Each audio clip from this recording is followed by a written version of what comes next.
Innal hamdalillah nahmaduhu wa nasta'inuhu wa nastaghfiruh wa na'udzu billahi min shururi anfusina wa min sayyiati a'malina may yahdihillahu fala mudilla lahu wa may yudlil fala hadiya lahu. Ashhadu an la ilaha illallah wahdahu la syarika lahu wa ashhadu anna Muhammadan abduhu wa rasuluh.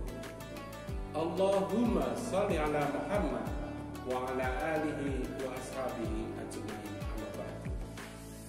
Saudara-saudara sekalian yang berbahagia, pertama-tama marilah kita panjatkan puji dan syukur kepada Allah Subhanahu wa taala atas nikmat dan anugerahnya kepada kita sehingga kita masih diberikan kesehatan. Alhamdulillah, pada pertemuan kali ini saya akan menyampaikan dalam perkuliahan ini tentang proses berdirinya dinasti Umayyah. Tapi sebelum lanjut, silakan saudara melakukan absen, komen di live chat.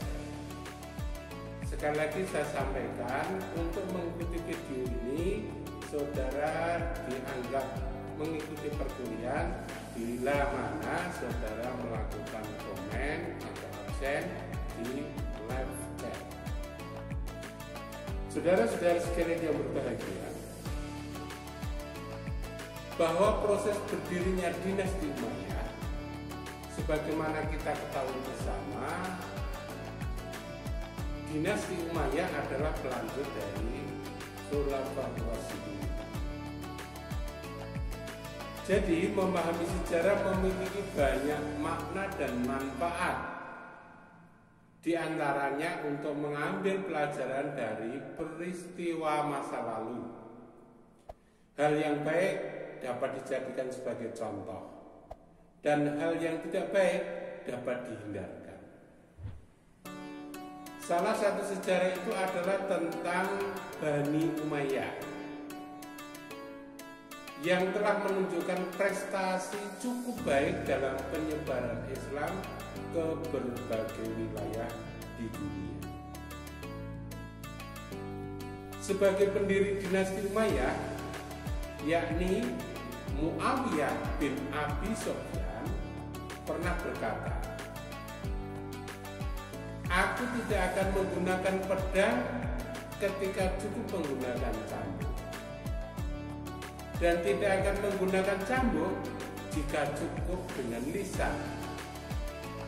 Sekiranya ada ikatan setipis rambut sekalipun antara aku dengan sahabatku, maka aku tidak akan membiarkan lepas saat mereka menariknya dengan keras. Aku akan melonggarkannya, dan ketika mereka melonggarkannya atau mengendorkannya, maka aku akan menariknya dengan keras." Ini ucapan dari Muawiyah bin Abi Sufyan ini mengandung pengertian yang luar biasa. Ketika Muawiyah bin Abi Sufyan saat pertama-tama akan mendirikan dinasti Umayyah. Saudara-saudara sekalian yang berbahagia, berdirinya dinasti Umayyah dilatar belakangi oleh sebuah peristiwa penting dalam sejarah perkembangan umat Islam, yakni peristiwa Amul Jam'ah atau rekonsiliasi umat Islam di Masakin dekat Madain, Kufah pada tahun 41 Hijriah atau 661 Masehi. Peristiwa ini ditandai dengan prosesi penyerahan kekuasaan atau khalifah dari tangan Husain bin Ali dari tangan Husain bin Ali kepada Muawiyah bin Abi Sufyan yang telah berkuasa lebih kurang 6 bulan. Meskipun kekuasaan Hasan bin Ali sangat singkat, peristiwa itu mengandung makna yang sangat penting dalam proses perjalanan panjang sejarah politik manusia. Masa itulah awal peralihan dari pemerintahan khalifah yang bersifat syura. Kalau sekarang mungkin kata-kata syura mendekati dengan musyawarah mufakat atau demokratis, menjadi pemerintahan khalifah yang monarki heretis. Ya, jadi dari kekhalifahan Khulafaur Rasyidin pindah ke Bani Umayyah yang terkenal dengan sistem monarki, biasa disebut dengan monarki hereditis, yakni masa pemerintahan turun temurun. Sekali lagi, pemerintahan monarki adalah pemerintahan yang turun menurun oleh Bani Umayyah.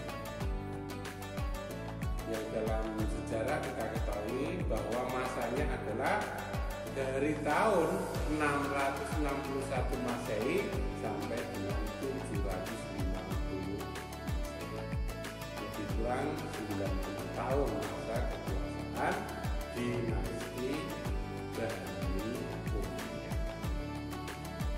Saudara-saudara sekalian yang berbahagia, prosesi pergantian kekuasaan dari Hasan ke Muawiyah ini ada yang mengatakan terjadinya pergolakan sosial politik yang diawali sebenarnya sudah dimulai semenjak kematian Khalifah Utsman bin Affan pada tahun 656 Masehi.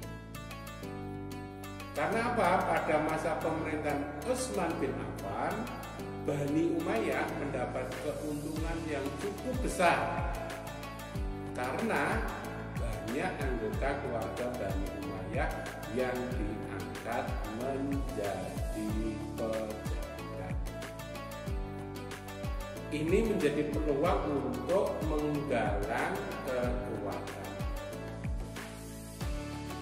Wilayah kekuasaan Muawiyah bin Abi Sufyan diperluas tidak hanya di Suriah saja, tetapi meliputi wilayah yang membentang dari Suriah sampai ke pantai Laut Tengah.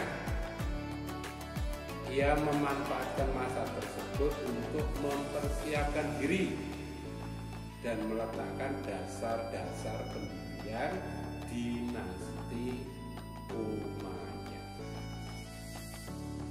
Harapan untuk mendirikan dinasti dan memperoleh kekuasaan yang lebih besar terbuka bagi Bani Umayyah sepeninggal atau setelah wafatnya Khalifah Utsman bin Affan.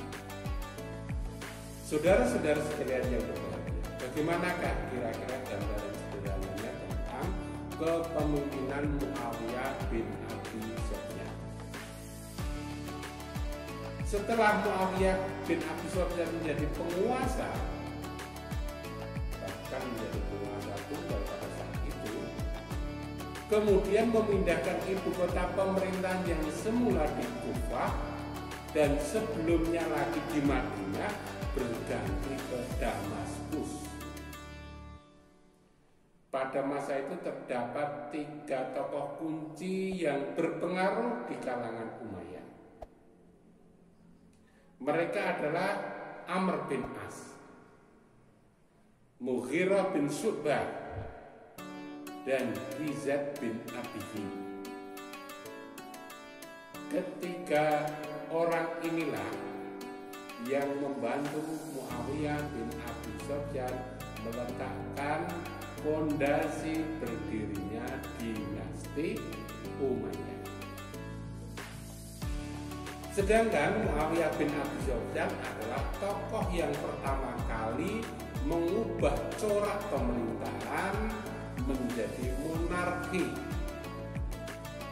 sistem pemerintahan monarki adalah mewariskan kekuasaan secara turun-temurun.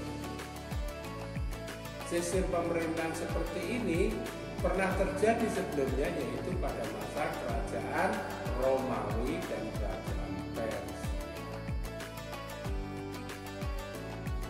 Muawiyah bin Abi Sufyan dapat dikatakan sebagai pendiri dinasti Umayyah, sekaligus seorang penguasa yang mewariskan kekuasaannya secara turun-temurun.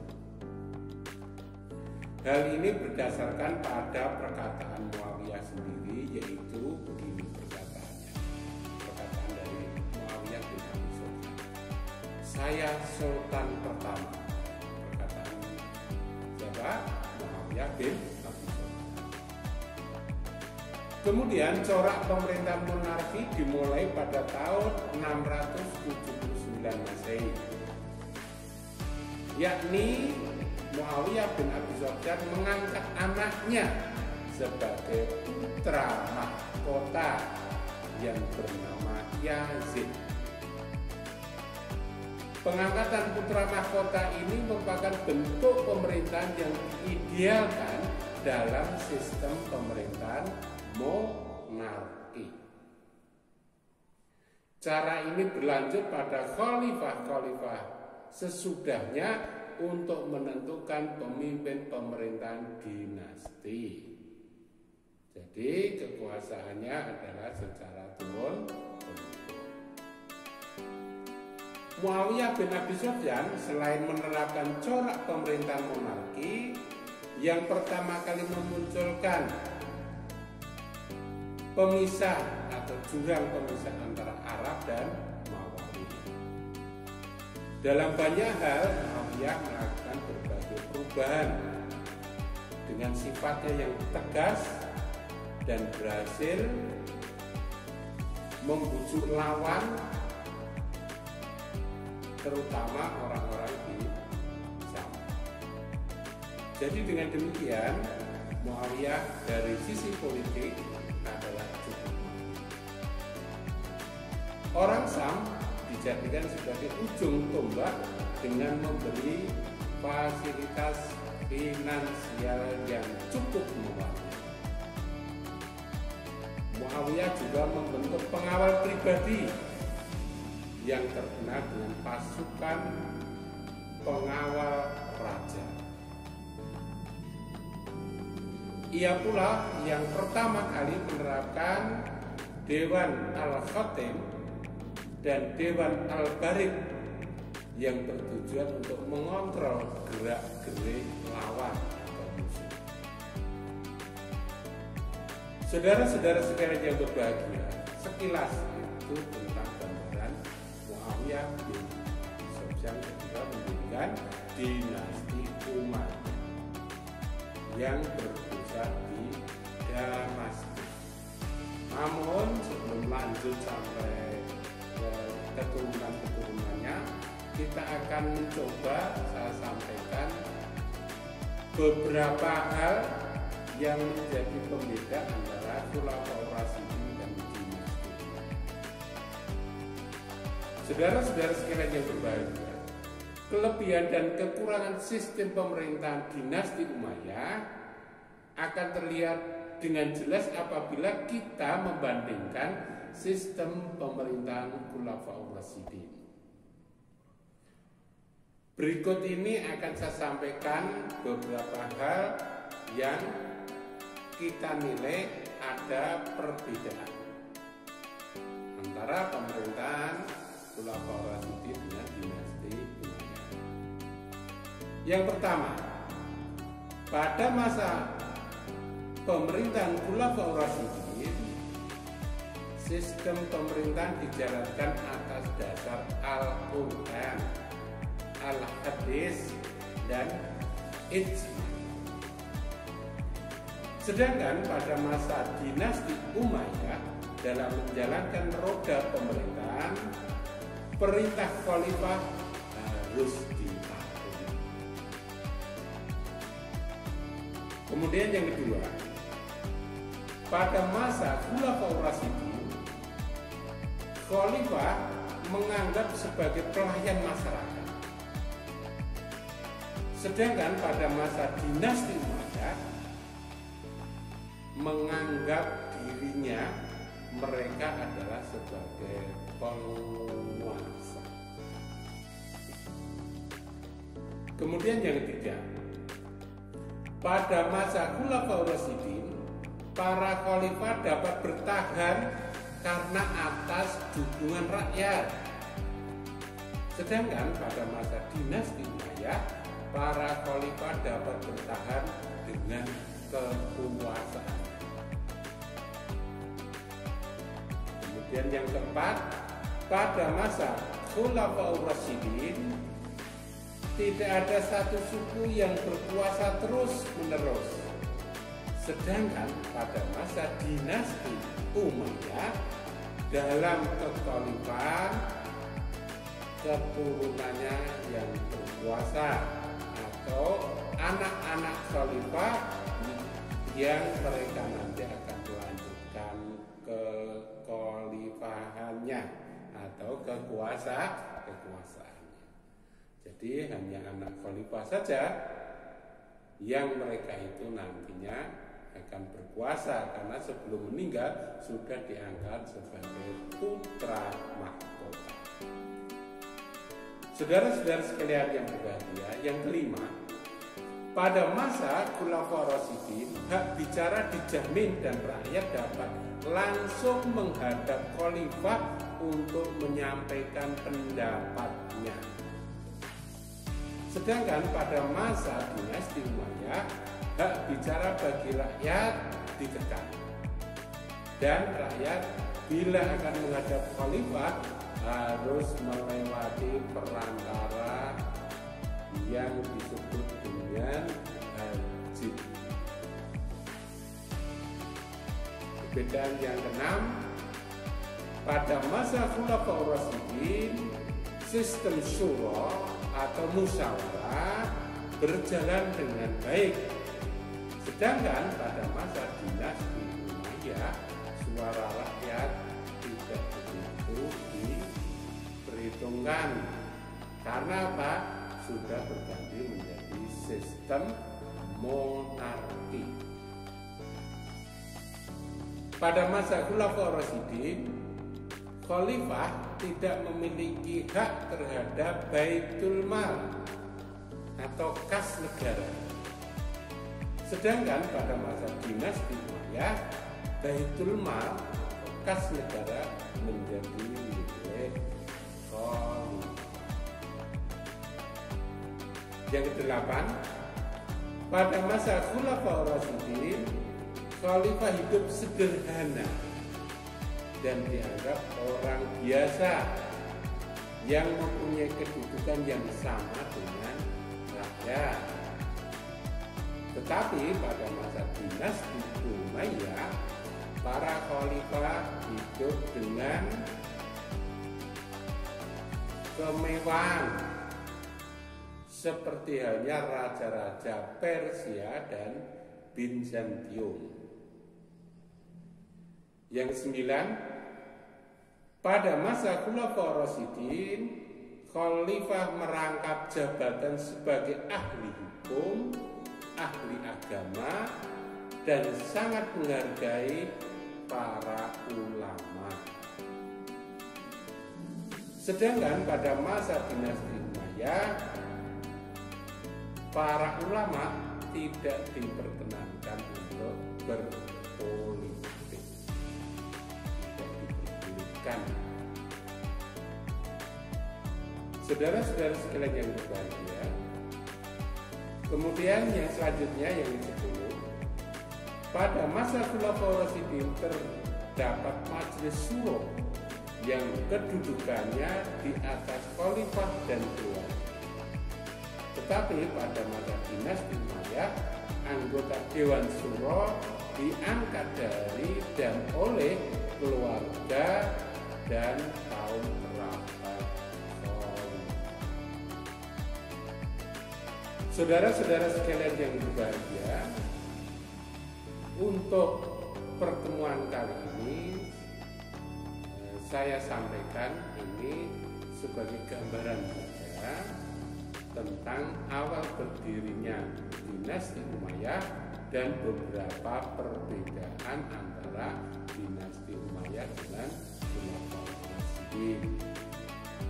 Oleh karena itu, kuliah singkat ini saudara bisa menjabarkan lebih lanjut, membaca buku tentang awal berdirinya dinasti Umayyah.